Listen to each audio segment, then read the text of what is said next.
This week on the Socratic Cinema podcast, to feel her sing. Oh yeah, that thug tears. Someone did you say thug tears? Yeah, I did. I was crying. Because I feel like you just have the mom being rotten the whole movie, and then there's like a scene where she's like, "Oh, I'm sorry, I was just scared," and then it's an instant 180 turnaround. Number 1, After Earth. Number 2, Aladdin. No. And number 3, Suicide Squad. Welcome one, welcome all to another episode of your favorite source for movie information, entertainment, and the occasional joke. It's time for another episode of the Socratic Cinema podcast. Thank you so much for joining us today. My name is James DeLisio, and as always, I'm joined by my lovely co-hosts. I'm Kasey Clark. Yeah, what? No, Charlie, shut up. I'm Kasey Clark. No, I'm Kasey Clark. No, I'm Spartacus. Well, yeah, I'm like here too. I'm Charlie, I guess. Yeah, that's all right. That wasn't our best. I we didn't really prep beforehand. We normally have a little part in the pre-show where we discuss what's the order of intros, and I'm just now realizing we skipped that step, and we are creatures of habit. Well, but this today, time you pitched it to us like we had to say like it's me. I'm the co-host that's joining. That's grammatically right. Problems.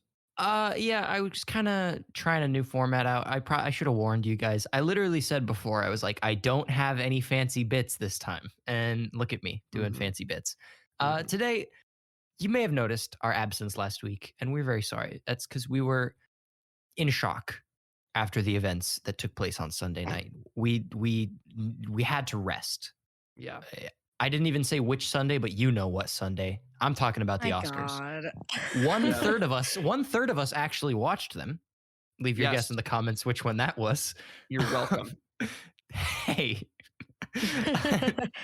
But it was a night of tears, of I'm not even going to say it. I'm not going to acknowledge it. I'm tired of it. It was a night of awards that were given out like it always is. It was absolutely awful to watch. Just so much horrible rancidness that it made me ill. Also, West Side Story won like nothing aside from Best Supporting Actress, which I'm really mad about. And it was just the Dune show. So if you like, big day for annoying people. But I kid. Dune was good. All right, Dune was good. Drive My Car won Best Foreign Picture, I think, which is like great, but also surprise. Right, nothing else had a shot. But I was hoping for more from Drive My Car. I was hoping that it would get the praise it deserves. But we're not here to talk about that. We're here to talk about one particular movie that you may have noticed that we didn't talk about during our pre-Oscars arc. And that is the film. Of course, the one we didn't talk about wound up being the one that wins Best Picture. We're talking about CODA.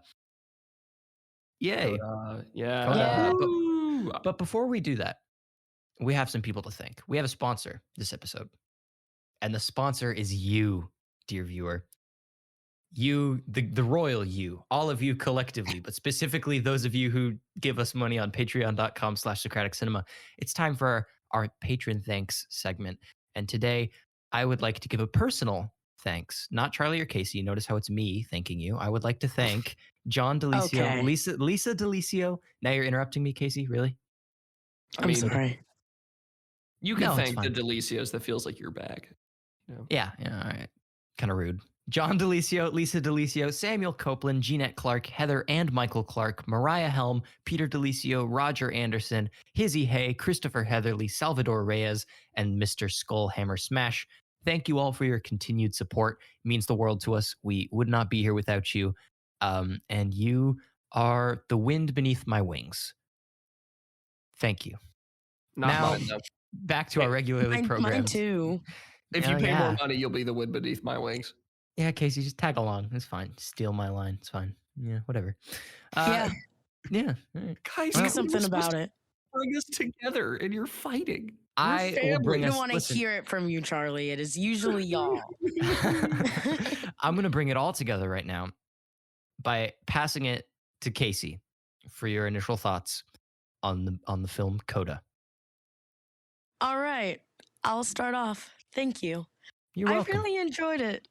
Honestly, like I really enjoyed the film. I don't really have a lot of takes on it, but I feel like it's a really, really great take. Great take. I feel like it's a really, really good like adaptation. Um, and just of the coming of age story. Like we haven't really seen this a coming of age story from this specific perspective, and I find it incredibly interesting. For those of you who don't know, CODA stands for Child of Deaf Adults. So it's essentially just following a Amelia, who is a child of deaf adults. She's the only That's the hearing actress's. That's the person. actress's name. Oh, sorry. The I think it's actress Ruby, no? Amelia Ruby. Yeah. Yeah, Amelia is the actress. Sorry. I was just looking at the IMDb. Yeah, but and she's the only hearing person in her family, so that creates a lot of expectations, and she needs to help her family out with their fishing business, but she also has a passion to sing, and that you know yeah, auditory medium is a bit hard, and so it's hard to feel support from your family when they can't necessarily hear you in the medium that you're very, very passionate about. And it just creates it's just really interesting to watch. I remember seeing this when it was in talks about getting an Oscar, and I found it really interesting. I didn't get to watch it, get around to watching it before the Oscars, but I'm glad to get the opportunity to watch it afterwards, and that it got the recognition that I feel like it deserves. And yeah, I would give it an 8.5. No, honestly, out that's of like 10. very, very, like I think that's a very good place to put it in. Charlie, what are your thoughts on CODA? Boy. What? I never said boy. Take those Just go words ahead. out of my mouth. But Boy. Just go ahead. But CODA. All right. So when you look at CODA in relation to the other movies that were nominated for Best Picture this year, it's definitely not the most flashy. It just seems like sort of a standard drama coming of age, but with the caveat that it's like or there's a lot of deaf actors in the film, and it deals with the politics of the deaf world and how that intersects with hearing people and all that. So initially, when I was looking at it, I was like, this just feels like an Oscar bait drama to me. But, Sound of Metal, which deals with similar topics, was really, really good when we saw it. So I had a little bit of hope, and I reserved my judgments for CODA. And when I saw it won Best Picture, I was like, okay, now we got to watch it. Like, it's been proven that it's really, really good. There's definitely something there. Tony Kotzer also won Best Supporting Actor. Like, this movie is special in some way. I don't know what way. It's time to watch it. And oh my gosh, absolutely. You should absolutely watch this movie. Incredibly special film. It has that kind of heart, I think, that we really cherish on Socratic cinema. Like specifically something that you would see in something like Chef. Oh, I was gonna make that comparison. That's perfect. Yes. That is perfect. It has that energy and that enthusiasm about life and community and family and all those things that you just love to see shown in a positive light. It is a starting, or it's just a very funny movie too. Tony Kotzer is incredible in his role. He's one of the funniest people that I've ever seen on screen. Absolutely deserved Best Supporting Actor. Like, I'm sorry, Jesse Plemons, you're my boy. I know I said you were supposed to win the Oscar. Tony Kotzer absolutely deserved it. But yeah, this movie's really funny. I'm surprised that the Academy did not label it as a comedy like they did The Martian. It sort of feels like they would Does the Academy mess up and do that. Is genre a thing? That's like Golden Globes is best comedy. Golden Globes, I guess was best comedy, but well, they didn't do it at the Golden Globes either, James. So my point still stands. All right. Yep. But labeled as a drama. Thank God, actually giving it the correct genre this time. But yeah, no, it's just a very heartfelt movie, and it really pulled a bunch of my heartstrings. And I think that you should watch it mainly for those reasons. And here's the craziest thing. The boy in this movie, like the boyfriend to the main girl, is played by Ferdia Welsh-Pilo, who is from one of my favorite movies of all time that everybody should see, called Sing Street. I can't believe he made his resurgence here. He was in like Vikings for a while, but who watches Vikings? But he's back, and he was mediocre in this film because his character is pretty boring. But you know, it's fine. I love you, Ferdia. You were good, sorta. But yeah, stellar cast, really heartfelt story. And it includes the Berklee College of Music, which I have friends going to. So that was fun to see too. But yeah, 8.5. Yeah, listen, I'm going to lead by saying 8.5 as well. This is just like a good hearty thumbs up recommend. I think it's interesting that you said that you thought this was going to be an Oscar baity movie, because Oscar bait is like the last word I would use to describe this. To me, Yes. Oscar bait is like very moody. I don't want to say political because that's kind of a loaded term because everything's kind of political. But Oscar bait movies are very moody, intense, contemplative, slower, right? Like Power of the Dog. I was 101% sure that it was going to win Best Picture, and then when CODA won, and I watched it, I was like, I see this as a win. I see CODA winning Yes. as like a big thumbs up. It's like, hey, we still value stories that are fun and make you feel nice, right? Isn't it nice to feel nice? That's what I was thinking while I was watching this movie. I was like, I'm so glad that we're finally celebrating just something positive, right? That it's Yeah. such a breath of fresh air. And while I still personally would have loved to see West Side Story or Drive My Car win Best Picture, I'm like, when I turn my own personal wants off, I'm very happy with CODA winning. I think that's great. What Charlie said, what Kasey said, great cast, great soundtrack, great everything. What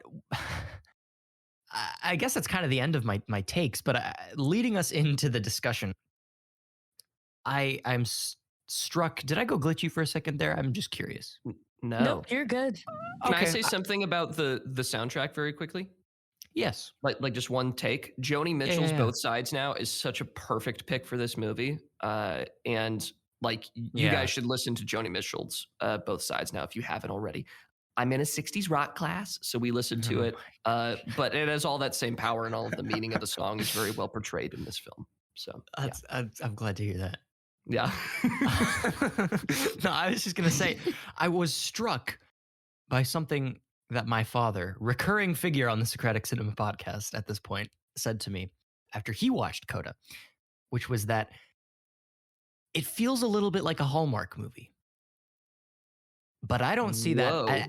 And I hear him and I agree, and I mean it only as a positive. I know exactly what he's talking about. This is like if a Hallmark movie was good. Yes. Right. This is like the spirit that Yeah. Hallmark wants, but done right. I mean, it's got the classic like juicy family conflict of like only hearing girl in a deaf family likes to sing. Come on, right? Come on. They run a fishing business. That's like the fishing business angle. This is window wonderland, right? It's come on. But Well, I think the it does. teacher, right? Bernardo Villalobos, like that guy. It's so over the top and hammy, and like there are some parts of the movie in the first like half an hour, I struggled a little bit to get into it because it was just so like I haven't seen something that wears its heart on its sleeve like this in a while. Like it was just so not afraid to be dramatic and be high schooly and have her storm out of the class in anxiety and go run away in the woods. Like it was just so like, yeah, this is a teen movie. This is fun for the family. We're not trying to pretend we're something we're not. Because what it is just a very pure, emotional, youthful movie. And like, it does feel Hallmarky in a good way. It feels like what Hallmark movies should be, as how I would put it. So it's sort of like how Turning Red, I think, wears its cringe on its sleeve. I think cringe is like a good thing for Turning Red. I think Hallmark is a good thing for CODA. I'm reclaiming Hallmark. Yeah, Hallmark, not derogatory. Yes, not Hallmark derogatory. Hallmark not derogatory. Yeah, I love how unafraid this movie is to be nice, and like there is conflict and there is very real punchy emotion. Like it gets you a little bit. Or that, oh my gosh, Oh yeah. Tony Kotzer just killed it. The scene Yes. of him like putting his hands on Ruby's throat to like feel her sing. Oh. Oh yeah, that thug tears. Someone, did you say thug tears? Yeah, I did. I was Thug crying tears. thug tears. And she was right. I Oh. was like, man, Showing your this is so emotions as thug. exactly. Yep. Thug tears indeed. Wow. Well, he I'm gonna can do use that one. that, and then he also can do the doctor scene where he's signing how fiery his nuts are because Yeah, he's had yeah. too much sex. So funny. So incredibly funny. Like, Yeah, there's so much. he was able to abuse so much emotion into his sign language. Like, I never knew that you could do that. And Yeah, then here we are, and he does it. definitely. It was incredible. You know, I do want to also, well, just talking about great sign language performances this year. We've had plenty. Well, not plenty, but we Mhm. had more than just this. They're one of the main actors in Drive My Car is deaf and speaks in sign. Really? I don't think the actual actress is deaf. I could be wrong, but the character signs exclusively. It's a really fun thing in Drive My Car. It's like framed around a production of a play, and all the actors in the play speak different languages. Like the director specializes in multilingual productions, and it's really interesting. And one of the actors signs. But Mm. I'm so if you want to see more great signing performances, check out Drive My Car. I'm going to plug that all podcast long. No, but you're entirely right. I see like I at first going into this movie, I was like, there was a part of me that wanted to compare it to Sound of Metal, just pure, and it's like wrong of me to do that, right? Just because they're both, about the deaf experience, right? That's not fair to put them in the same bucket just because of that.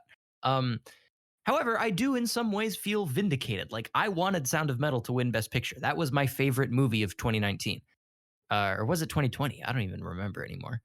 And so I'm like, this is retroactive justice to me. The CODA win.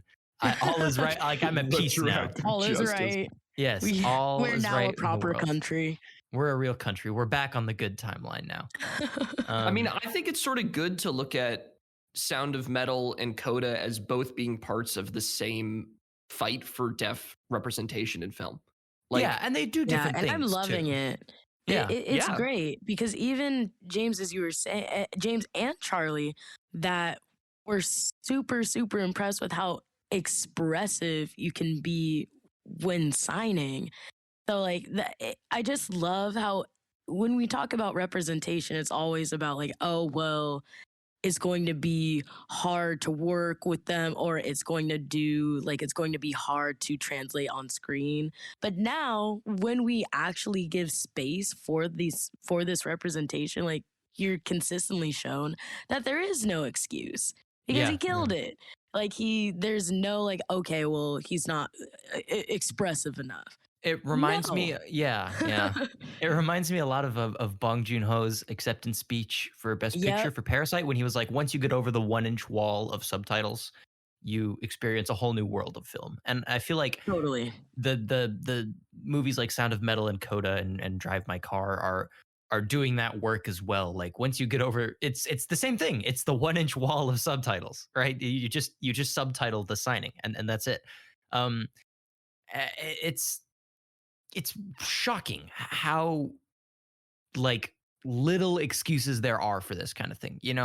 Um, it was completely seamless. Like I never once felt like I had to strain to figure out what was being communicated. Everything was so clear, and I know it's a common thing that people have like criticized, especially with Hawkeye, is that they'll have deaf characters and then like cut around the fact that they're deaf or hard of hearing. Like there are scenes in the Hawkeye show where people are signing and they like frame shots in such a way that you can't see the signs, and it's like, really? yeah, Whoa. yeah, bizarre. I remember seeing that, and I was like, what? And it's great to see, these kinds of films not doing that and like embracing and putting it in the spotlight. Um, just wonderful. This is brilliant, great representation. Um, I don't. Was there a single? I'm not gonna ask. It's fine. It's fine. I'm not gonna. Well, so I do want to talk about the representation for a second because I was doing just the taddest bit of research on this movie, and it turns out there's a little bit of a debate in the deaf community about some of the representation in this film. People really like Oh. that it showcases deaf people as being leaders of the community and also sexual beings, because typically it's like not that, and they're very reserved and shy and like Yeah, weak yeah, and all yeah. those things. This movie really Mm. empowers them and makes them feel like real people, I feel like. But a lot of the criticism comes down to two things. Number one, that deaf people can't enjoy music is one of them, and you get a little bit of the counter argument in this film where Tony Kotzer's character likes rap music in the car because it makes the whole car vibrate. Mhm, mhm. But like, there was a mother online saying that she's deaf and her child loves to sing, and she loves going to her child's performances because they're her child's performances. And even if your kid is bad at singing, you still love to see them up on stage. And I felt a little bit through the film like, okay, maybe they're not like as in it as they probably would be in real life. Yeah. So I definitely understand that a little bit. The bigger one is that there are so many situations in which you would just have like an interpreter like mandated to you by the government, and you would have them because the American with Disabilities Act is like fairly good at getting you that sort of stuff. So, like places in the doctor's office, you probably would have some sort of sign language interpreter. They'd probably bring it to the news station in some way. Yeah, that was Like, something that I was like, really? The news is not. They didn't Right. think to bring. Yeah, I don't know. I see your point though. That's yeah. so yeah, like some people in the deaf community were a bit upset over those points. Although overall, from all of the articles that I've read and the people that were interviewed, it seems like the movie was a very big step forward, and it was really great to see all these phenomenal deaf actors cast in a film and do so well in it, and have it win Oscars, because now it's more of a thing, and I think people are more accepting and more excited to see deaf stories, and hopefully we get to see more that are not as bad as they were in Hawkeye, a show that I forgot everything about. Mm. But yeah, so it's not all peaches and rainbows, but it's still pretty good. Yeah, yeah. I do want to say, sort of along the line of like, why is this family so hostile towards her singing? The mom, Mhm. I didn't I didn't vibe with her a whole lot of the movie. I couldn't like. Listen, maybe this is just because I love my mom and my mom's great, but like, I just for a family that's so close and tight knit, like the mom was so openly like narcissistic and hostile towards the daughter, right? And like maybe this is a weird take for me, but like I had a hard time. I think it's possible to present a family that's like, yes, we're very close and we all love each other, but also everyone here is deeply flawed. Like, yes, that's totally accurate, true. But at the same time, I was like, really? Like, you just gonna outright completely deny? That is where it felt very hallmarky, where it's like almost comedically antagonistic, right? Like, you don't Mm. understand, mom. And the mom just outright refuses to understand. I was a little like, I didn't quite buy it, I guess, is how I would articulate my complaint. I think if they wanted to play that angle where you sort of have those conflicting feelings, I think they could have done it better. Um, I feel like the mom wasn't maybe quite as fleshed out as she could have been. And she did come around on me with her like sort of talking scene with the daughter towards the end of the movie.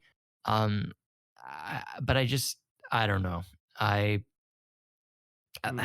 yeah, I'm conflicted. Like I loved how they had her straight up be like, "Yeah, I wished you were deaf." Like I was scared that we wouldn't be able to connect, and that's great.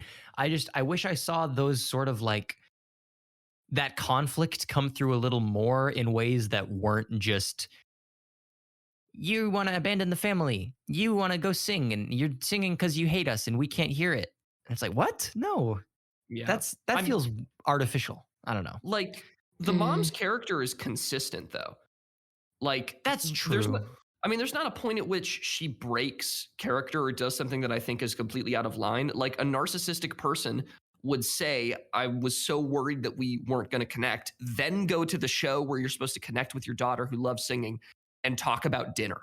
Like that's what a narcissistic person would do. They wouldn't even recognize that that they made that promise to their daughter, the night before or whatever. Yeah, like again, I don't think my problem is with them trying to paint her as like narcissistic or whatever, but I think it it felt like unsure. I don't know if like what am I Yeah, trying to say? It's sort of felt it did feel a little inconsistent to me. I guess is what I'm trying to say.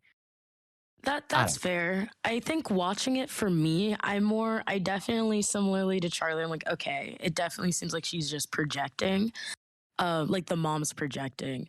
But in another way, I think she just doesn't as a narcissistic person because she it was displaying a lot of narcissistic tendencies that when you're speaking like, oh, well, you hate us, you're gonna leave the business, you're gonna go into singing, a medium that's incredibly hard for us, and all this stuff. Going on the theme that the movie's saying, not necessarily saying that deaf people can enjoy singing. Yes, yes, Um, yes, yeah. that I don't know, it just feels like she's speaking out of this like deep fear that that's what her daughter's trying to do, not necessarily, okay, that is what Ruby's trying to do.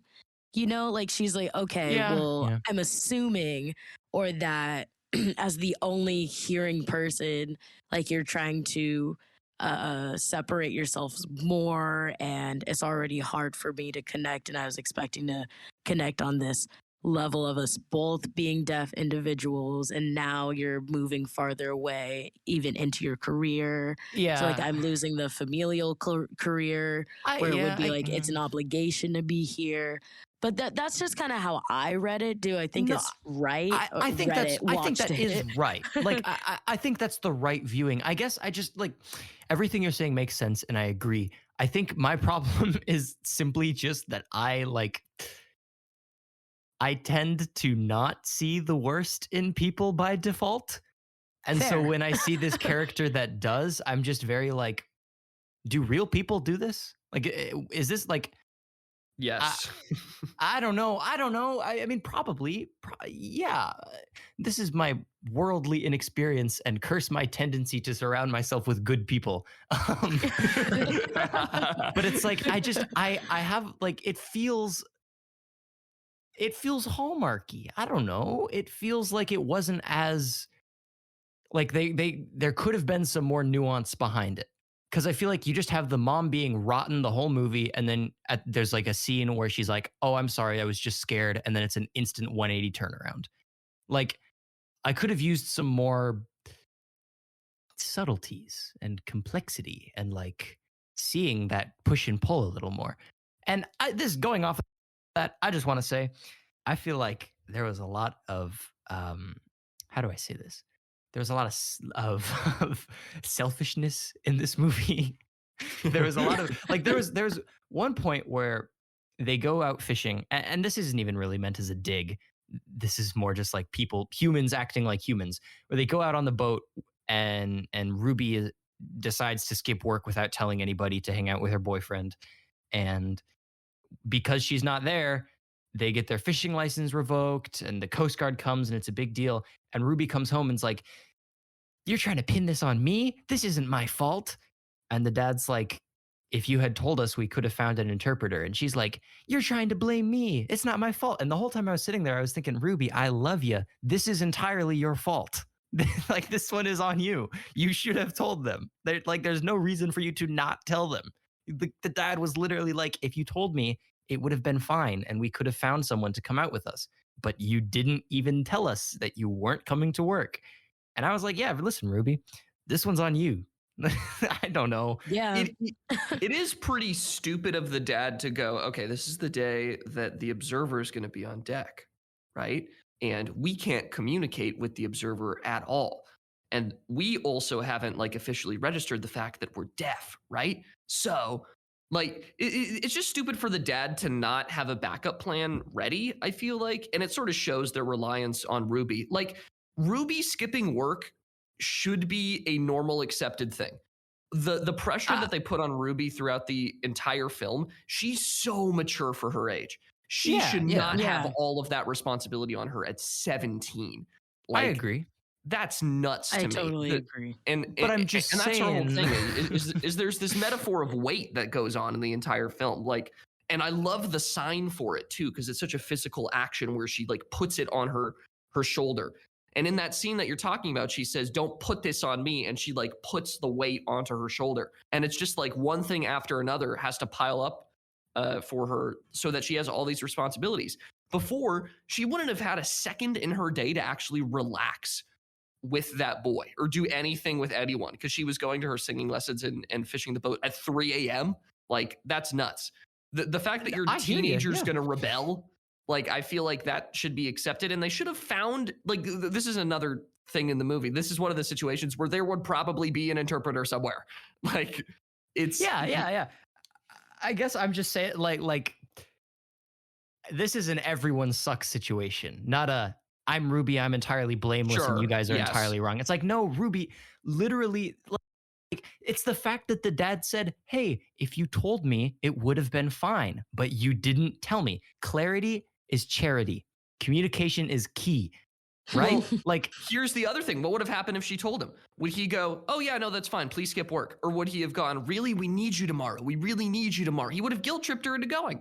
yeah, but if we listen to, I don't know. I mean, I'm just going off of what he said in the scene where he said they would have figured something out. I'm going off of his character. I think that he would have guilt tripped her into going on the boat. And you're probably right, but I don't know. Listen, I value responsibility and I value loyalty. I'm just saying. Listen, I love Ruby's character in this film, but she's just as self-centered as the family is in some ways. Like, her, obviously, way. Not just as, that's hyperbolic, but she is not entirely selfless, blameless either, is all I'm saying. All I'm trying to say is that everyone in this family is a human, and humans are flawed, selfish creatures. What did we learn from Luca? I feel like I understand her selfishness, though. Yes, I'm not saying it's not understandable. You guys don't put words in my mouth. Okay, that's not what we were saying. That's not what I was saying. Now I'm going to put words in your mouth. Yeah. Silencio. Do you guys want to do Patreon questions? Speaking of words in other people's mouths. Listen, we're getting unreasonably angry over a movie we all gave glowing recommendations to. Who's angry? I'm not angry. Are you angry, James? Oh, now I'm you're gaslighting furious. me. Oh, now you're gaslighting me, Kasey. Oh, really? Really? Let's answer the questions. Shut up, Kasey. What's your favorite? This question comes from Christopher Heatherly. If you'd like to have your questions read out on air, you can do so by becoming a patron at patreon.com. By such a glowing and lovely family. We have two questions today. The first one comes from Chris Heatherly. He asks, completely unrelated to any current events, what is your favorite Will Smith movie? Wow. Was he in The Slap? Oh no, that's a TV show. Sorry. No, yeah, that was Will Blith. Sorry. Yes. Yes. Okay. That was Will Sniff with an. It was Will Sniff with an N. Y'all are horrible. Anyways. Okay, so do you want to go first, Kasey? Yeah, sure. I'll go first. My choice would either be sitting down and watching all 148 episodes of Fresh Prince of Bel-Air. Okay. Pause for laughter. Ultra long epic. Or Shark Tales, because it holds a special place in my heart. Fair. Wow. Bad boys. What you gonna do? What you gonna do? What you do when they come for you? Bad boys is the best Will Smith movie. Or Bad Boys 2. Or Bad Boys for Life. No. Yeah. Not Bad Boys for Life. Bad Boys 1 and 2. Men in both Black. of them are good. Let me tell you, for me, great. It's a three-way tie between his three undeniably best and most critically acclaimed films. Number one, After Earth. Number 2, Aladdin. No. And no. number 3, What? Suicide Squad. Just three incredible films. Why have you seen Hot After take, Earth? He wasn't I've- that bad in Suicide Squad. No, he was a fine, redeeming yeah. quality. He was in fine, yeah. Suicide Sure. Squad. Listen, After Earth 2013 is a movie that I saw in theaters, and I feel like I'm the only one You who saw paid? it. You Well, it was paid money for that? It was 2013. I don't think I paid. I was like 10. You Probably my siphoned mommy. away funds from your family. Probably my mommy took. I remember actually we were at the mall with my mom shopping, and we were all good boys. So she was like, "Let's see a movie," and we just walked in. Right when you're little, you just sort of walk into the theater and see whatever's right. Like, at least in my family, like nowadays we plan out. It's like we're gonna specifically see this movie at this time. Before it was like, let's just go to the movies and we'll just like see what's playing there when we get there. And it was like, After Earth is happening in 10 minutes. All right, cool. And we saw After Earth and it was fine. It was pretty bad, Greatest actually. mistake of your life. Yeah, it was pretty bad, but that's because of that memory. That's my favorite Will Smith movie now. I just decided. So thank you. Our next question comes from. Why did I just do that? So you hate my parents? That's what you're saying. Yeah. Heather they and Michael. forgettable? Heather and Michael Clark. I'm so sorry. That was Well, no. okay. Riley will cut out the pause. It's fine. They Yeah, ask, sure. Well, keep it in, Riley. Show them how he feels. that has nothing to do with how I feel. That has to do with my stupid brain being overloaded by you guys fighting me. And I'm tired. Yeah, it's They our asked- fault. Yeah. Huh? Yeah. Oh, If now we you're just gonna would have shake off the told blame. you. Yeah, If you don't just put told this me- on me. I could have found someone else to answer Patreon questions if you just told me. Actually, before we get into this question, can I Well, give some? Oh, I just want to give interrupt some the show. background. Interrupt the show. It's fine. Interrupt Yeah, the whole show. I am. So actually, my parents passed their question to someone very special, and I want to shout her out. So hi, Summer. I thought Kasey was gonna be like, "It's me." It's me. I did it. But Summer is a student in my mom's class. And she's not a student in my mom's class, but she's a part of my mom's film club. And she's a Socratic super fan. So A my mom Socratic reached super out. fan? Yeah. Yeah. What? So, I apologize for roasting you. Thank you. This is really cool. Thank you for sharing. so Summer, when you listen to this episode, hi, and thank you so much for the question. Hi. Love Thank you, Summer. Look at how James's opinion of you changed as soon as he found out that you like him and the rest of us. I've always loved Kasey. Kasey's always been my favorite member of the podcast. Yeah. Yeah. Mhm. Yeah. I have a shirt that says Kasey #1 fan. Socratic Hey, cinema. you know what, James? Casey's Wow. also my favorite, so that's sort of. I guess we're just gonna have to fight. Oh, guys, to the death. Stop it, you. Summer Stop it, asks, you. Listen, guys, show some respect for Summer's question. Sorry. Good. Summer asks, what's the best streaming service? And are there too many of them? This is a big question. This is a This is question a that great question. probably like Yeah. Socrates couldn't have even answered. And as we have taken and defiled his namesake, we have to at least try. Someone pointed that out in a comment once. They were like, these guys really named themselves after Socrates. No, we did. Nobody gets it. It's Socratic seminar, but for cinema. It's the smartest name of all time, and nobody understands it. No, they get it. They just think it's very funny that we, 3 idiots, would use Socrates in our name. Hey, speak for yourself. Yeah, that's the big joke of the podcast is that we're Yes. stupid. But It's been a We're ruse. stupid, and you guys gave us a proud platform. Well, listen, the best streaming service is Hulu. I don't make the rules. What? Wait, no, I'm not joking. It's Hulu. That's insane. I can, yeah. Don't agree with him. Hulu What? or No, Hulu really? and HBO Max are the top 2 for me. Okay, one of those is correct. Hulu has so much excellent TV on. It has MasterChef. It has Attack on Titan. It has other It things. has a I'm sure. lot of anime. Okay, the It anime is only great on doesn't have Hulu. anime And a lot of competition movies. shows. It has movies too. Hulu has. Okay, has just get it. It has Crunchyroll, just- Fresh. It- yeah, it okay, has that's a- Fresh. Silence. Okay. That's like a black mark against it. Like, God, if you fresh. But okay, here's the perfect streaming service. It is the original content of HBO Max combined with the UI of Netflix. That is my perfect streaming service. Netflix UI is kind of boring. No, it's better than every other streaming service. It just HBO is. Max is absolutely atrocious though. So yeah. Look, Like- Hulu has Death on the Nile. And it also has Little Miss Sunshine, Juno, Black Swan, Spencer, Portrait we of a Lady on forgetting- Fire, Booksmart. Okay, which Come one on. has Breaking Bad? All right, that's not fair. Which one Have has you Game even- of Thrones? Have you not? Those are two different softwares. Technically Hulu, because Parasite- it's in partnership with HBO Max. Hulu has Parasite. It has Ramen Head's an excellent documentary. It has. I'm just gonna keep scrolling and scrolling. Oh my God, I'm not logging No, my I enjoy HBO Max Hulu. account. Shout out my roommate, because my family does not pay for Hulu.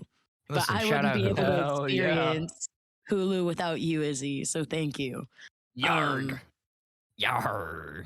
Okay, Not what's- necessarily that. Well, Hulu's not cracking down on password listen, sharing. Charlie, whatever. Rude. What's your favorite software? I told you it is Netflix combined with HBO Max. That's not a real thing. Well, Yeah. what's the worst? I would say the worst is kind of probably, even though I mess with it heavy, Paramount Plus is horrible. I don't even see like 3 people own that, right? Yeah, that's It's- not a Yeah, real and I'm service. one of them.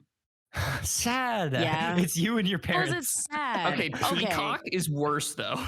Like, come on. Well, You because know here's what? the The thing. most upsetting thing about Peacock is that, like, the Psych movies are on Peacock, and I just want to watch Yeah. the Psych Right. movie. It's hard to say what the worst one is because there's so many, right? Like you'll go digging and then it's like, oh, you forgot about CW Tubi. Plus. It's like no one watches CW Plus, right? Like that's not in the running. Okay, but It's do you know what they Netflix- would call Peacock internally at Universal? What? They'd call it the cock.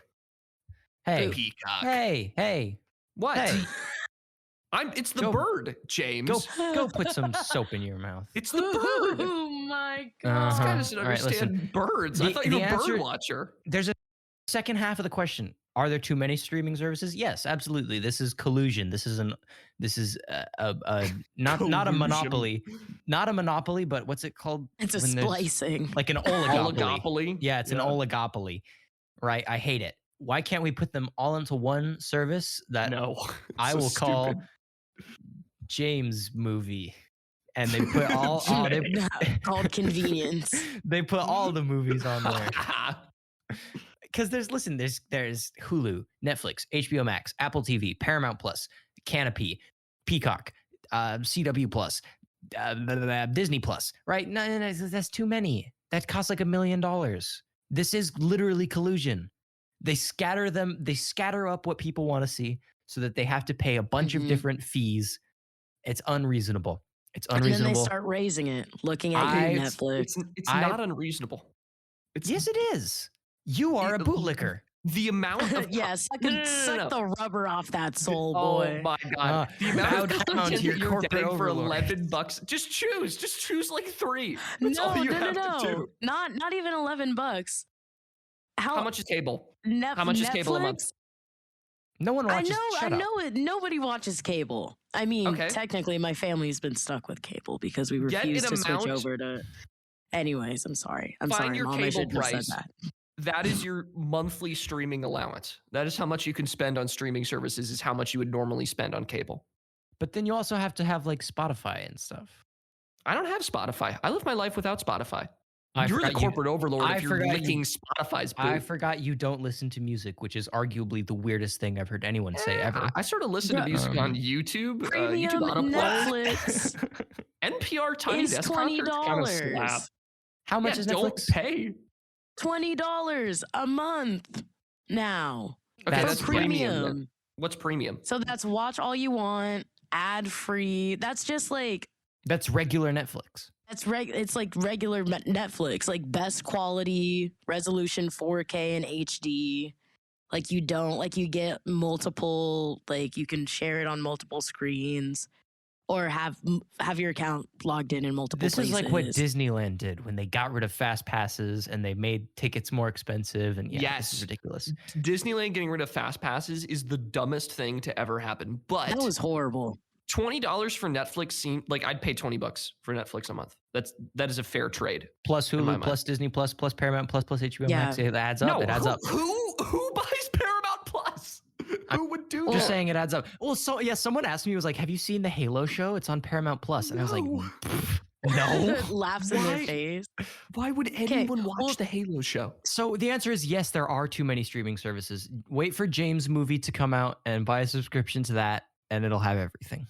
I only watch movies on what's the really fancy one that everyone gets? It's the one with all the James, Kurosawa movies. it's called James Movie. No, it's not. It's not James movie. Yeah, It's James Movie's coming out. Criterion. I'm working on it. I'm making deals. I'm working on collecting the rights to every movie. It'll take a while, but it's happening. I'm dead. No. It'll take You're- a while. And it'll cost the low price. Of your of- firstborn child. Yeah, you have to mail me your firstborn child a little card with like your last 4 social security on it. Oh, they I don't don't have know to why- be young either. Like they could be fully grown. I just and get like a take them. 17-year-old and I'm like, what? Yeah. It's like Manchester by the Just a Sea. 17 Oh my god. James just amassing all of these children. Making an army. Yeah, James army of Army. firstborns. I should say thank you again to Summer. That was a great question. That was really a powerful. Right, wonderful. Yeah, that Yeah. created a lot of tension there, Summer. Good job. That's lot what of I judge content. questions You- by. Yeah. Very big part of the content machine over here. Summer's going to join the PR team. Hey, Summer, you want a job here? Yeah. Like, Please don't go offering people jobs. hey, we pay $100 an In hour. Monopoly That's what money. Riley is getting. All right, Whoa, hey. Riley, you Don't heard it be here putting our first. rates Hey, out, hey, let's please. not let's that is bad practice. This is horrible practice. Hey guys, let's we are getting tired. Let's bring it back in. Let's everyone take a deep breath in and out. Now, But when I breathe into the mic, it's a problem. well, this one was for a bit. This was an intentional one for a bit. All right. All right. Does anyone else have anything they'd like to say about CODA? I don't know. I feel like you put it perfectly that we don't have a lot of takes on CODA. We just have a lot of feelings. And I feel like that's like exactly what the movie was trying to pull from its viewers.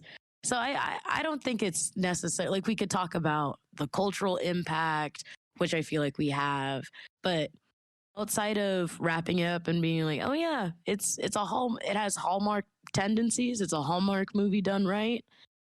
I feel like that is that's our our main thesis take. statement. Yeah, that's Is our that thesis statement. Are we really going with that as our thesis statement? That it's You a make the Hallmark titles, movie my done friend. right? You have You- yeah. Oh Do you my have God, anything god, titles? you're right. Oh, Yeah. you get so many viewers coming in angry. Oh, it'd be perfect. You should go for it. You should go for it. But I think that sounds like we're as you could tell, we're tired. Things get a little delirious at the end of every episode. It's like watching I'm thinking of ending things, how things kind of just devolve into chaos at the end. That's like listening to an episode of the Socratic Cinema podcast. It's an intentional design choice. It's an artistic choice by us to make the episodes get more kooky crazy as they go on. So we thank you for sticking it through to the end. We greatly appreciate your viewership, your patronage. If you are a patron, we appreciate that even more. You can support the channel monetarily by becoming a patron at patreon.com/Socratic Cinema. I also have a fun fact today. Did you know you can follow us on social media at Twitter at Cinema Socratic and Instagram at Socratic_cinema, where you can see James discovers Twitter. I tweet things sometimes when I'm feeling extra spry, and you can see them and give them a like and a retweet, because that's how you do Twitter. You can also subscribe to us if you're listening on YouTube. We greatly appreciate it. We're almost at 14K. Smash that subscribe button. Push us over the edge. We're trying to hit 15K milestone. Wouldn't that be crazy? I think that'd be pretty crazy. Smash that like button. Leave a comment letting us know what you think about CODA. And I'll catch you on the flip side, bro. Adios. Gnarly. Yeah, see you later, alligator. Adios. Adios. Blobby blows.